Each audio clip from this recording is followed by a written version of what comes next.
A torn page that has overlapping or ragged fiber edges should be repaired with Norbond Liquid Plastic Adhesive.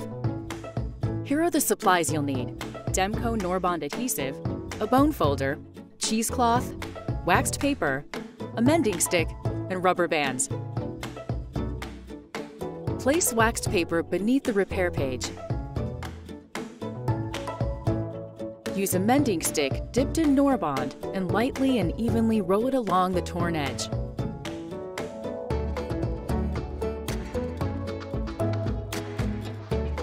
Carefully fit the edges together and blot off excess adhesive with some cheesecloth.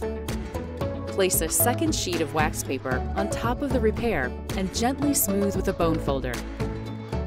Close and secure the book with rubber bands or weights and let dry for 24 hours.